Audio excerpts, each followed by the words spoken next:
In today's video, I'm going to teach you how to manage inventory and track items in Smartsheet. We'll build a reliable system using a ready-made template so you can get organized quickly and keep everything up to date with minimal effort. Start by heading to the Smartsheet homepage and signing into your account. From the home screen, look for the Create button. This is your starting point for new sheets, projects, and solutions. Click Create, and when the panel opens, choose More Options.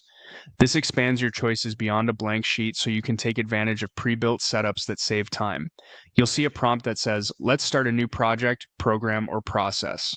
That's exactly what we want. If you're asked to choose a template aligned to your role, select the option that best matches your work. It is a common choice for operational tracking. Don't worry if your role is different. This only influences suggested templates. To see everything available, click View All Templates. In the template gallery, use the search bar and type supply chain. From the results, open supply chain operations management. On the template details page, take a moment to review the overview. It's designed to help you monitor, collect, and streamline information on vendors, products, and projects.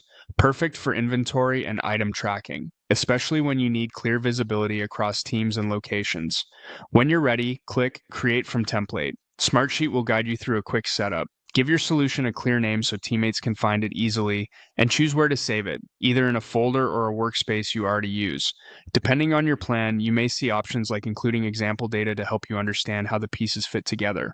Use those examples if you're new. They make it simple to see how items, vendors, and updates flow through. After setup, Smartsheet generates a small solution with multiple assets such as sheets, reports, and a dashboard. These elements work together to track items, status, and activity without manual aggregation. The main sheet typically provides columns for product details and operational notes, while reports pull key updates into a consolidated view. The dashboard offers a quick snapshot so you can spot low stock or delays at a glance. From here, you can tailor names, fields, and views to match your process and share the solution with your team so updates happen in real time. With this foundation in place, you'll have a dependable way to manage inventory, track items, and stay ahead of disruptions in Smartsheet.